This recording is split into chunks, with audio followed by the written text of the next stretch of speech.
let me start who I am a little bit. So I am a natural-born skeptic.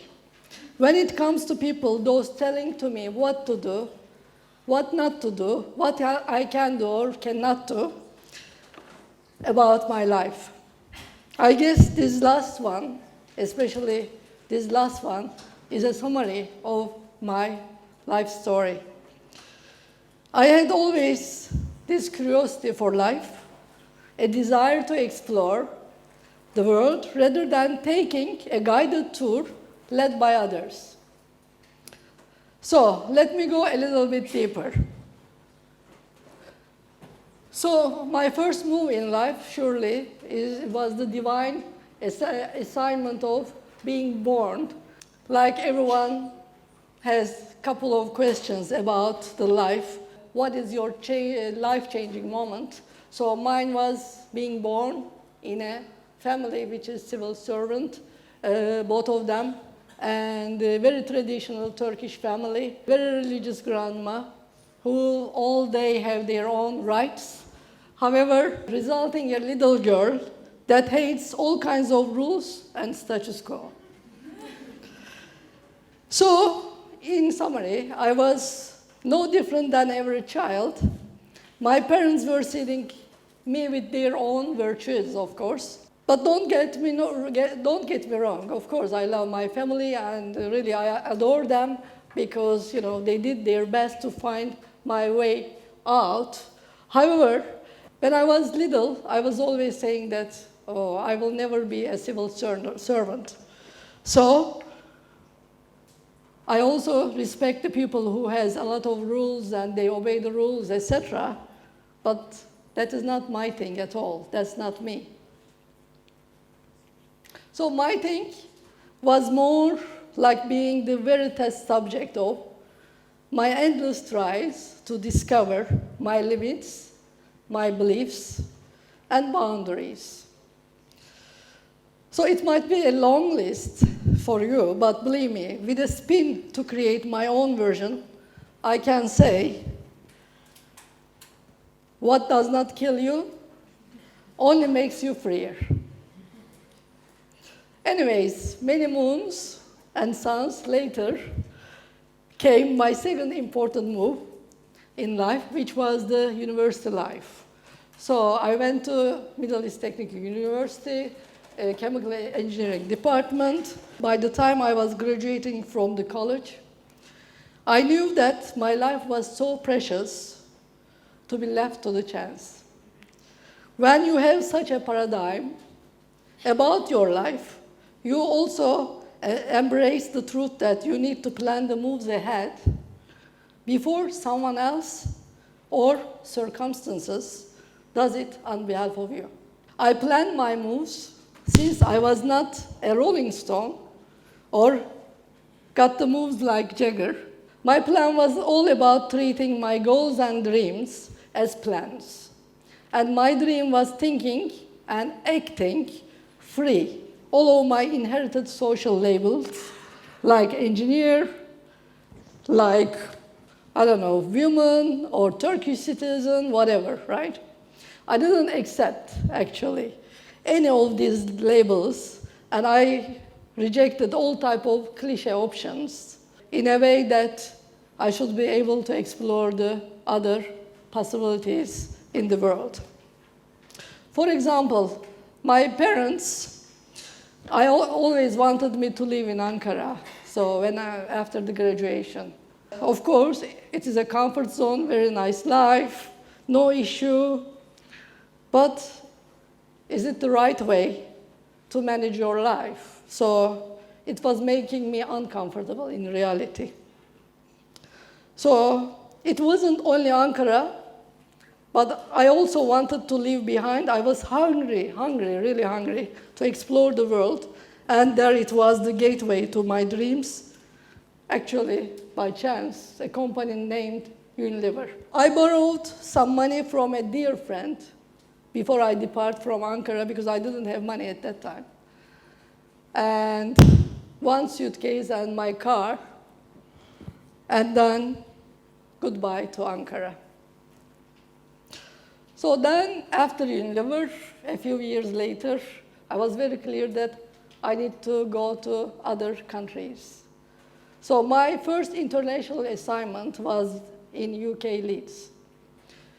Gloomy days followed one another, not only because of the weather, but also because I wanted to be a fish in an ocean, not in the sea. The operation in Leeds was a perfect machine, and very well established one. But I was willing to run something more than a perfect machine. And then I have spoken to the company, my managers, and I asked something more challenging, and they offered a job in China. So that was one of the best decisions of my life, I have to say. While everybody, all my friends were telling to me, are you crazy? I have to say, what started as a coincidence turned out to be a 4-year stay in Shanghai with 3 promotions in a row. And it wasn't only my career, but I also got promoted spiritually, I have to say, as I discovered Asian culture, and I enjoyed different cultures fully. Then came back to Turkey, and then out again to Dubai, Singapore, and finally in 2011 back to Turkey again. So today,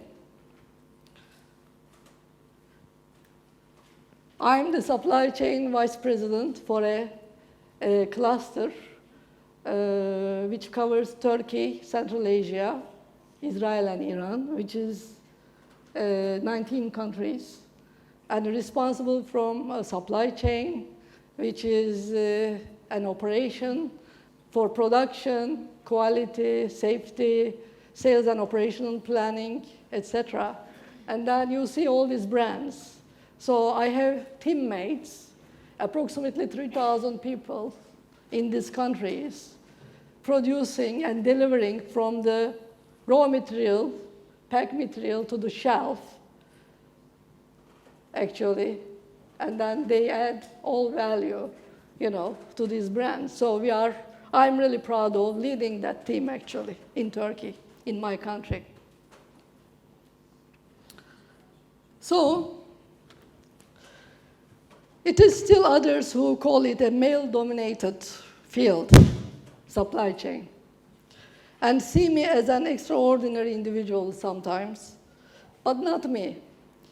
I just enjoy wearing heels, guys. As you see today, I'm also wearing high heels, specifically, while building factories around the world, and don't get what being a man or woman has anything to do with it.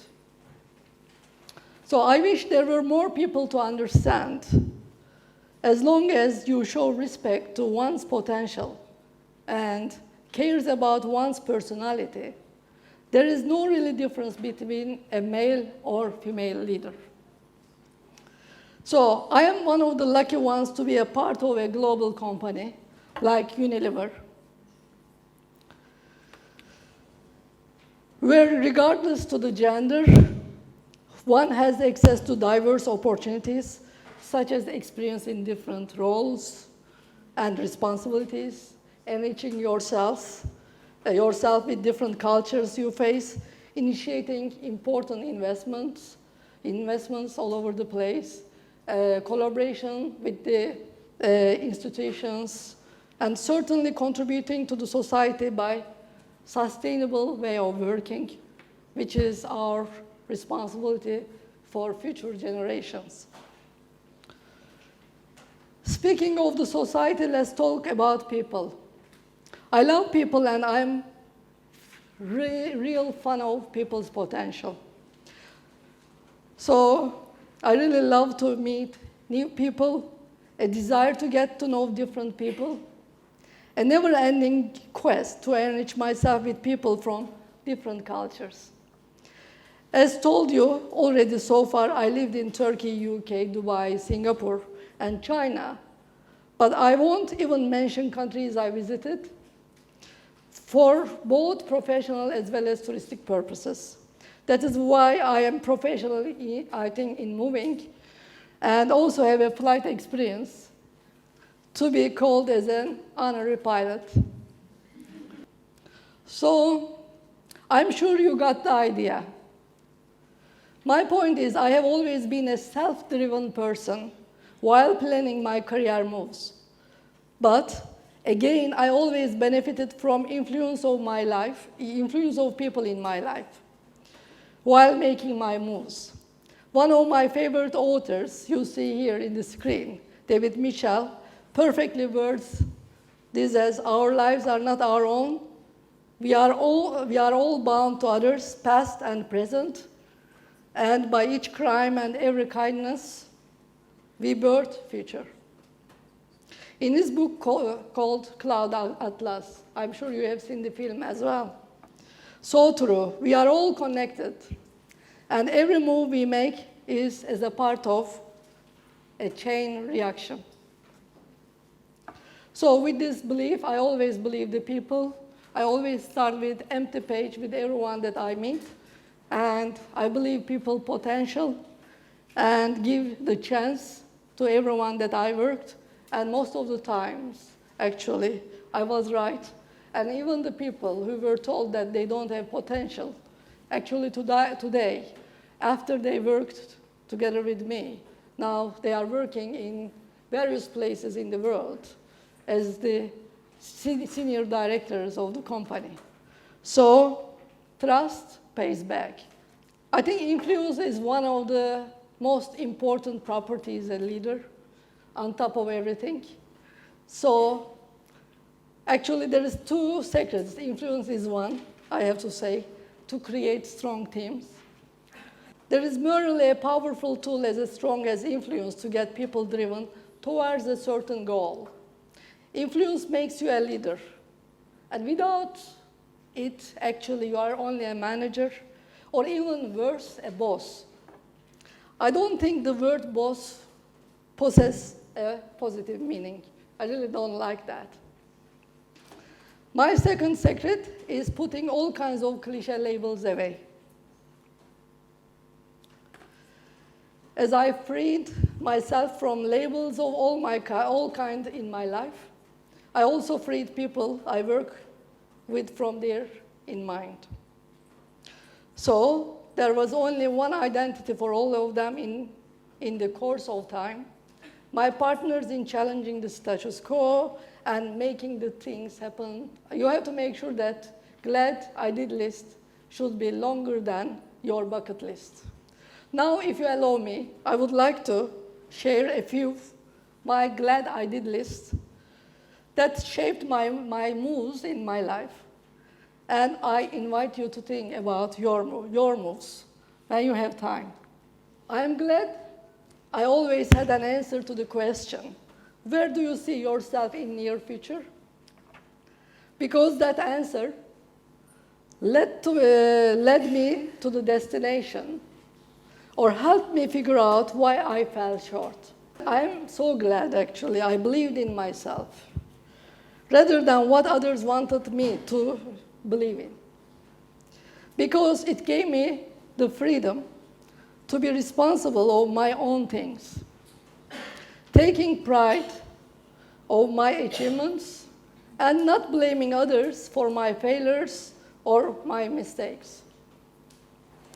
I had occasions that I had mistakes, of course, in my life, like everyone, but not once a coincidence. It was always me to set the course for my life, choose my own path despite all the prejudice or challenges or barriers, whatever you call it. I am glad I based my plans upon my dreams and goals, because what they call common sense keeps telling you to be realistic and stick to a reason. If you don't, you are called a misfit and delusional. I committed to my dreams, went after them as my life depends on it, and ignored the common sense. Glad I did it. I am glad for not being stuck in the parking lane, because they say good things come to those who wait. Nonsense. Good things come to those who work, who take action, and who moves. I'm glad I lost my passport in my mind and followed Lenin's Imagine advice. Because only after disregarding the man-made borders and accepting myself as a citizen of this world, vanished the real borders. I'm an international leader and global citizen. I'm glad I took decisions when needed, and hesitation was not a word once a decision was made. Because it is the moments of decision that our destiny is shaped. Your life changes the moment you make a new, congruent, and committed decision. Whatever happens, it happens for a greater good or bad, it doesn't matter. I am glad I always challenged the status quo and tried to make a difference, because it gave me the privilege to be here with such a great audience tonight and chance to tell my story. This was my story. My passion to explore what the world had to offer took me out of Ankara, and the rest followed. Now I kindly ask you to think on that. What is it that is gonna move you? Once again, thanks for your time. Thanks for sharing moments with me. I truly appreciate it. Thank you.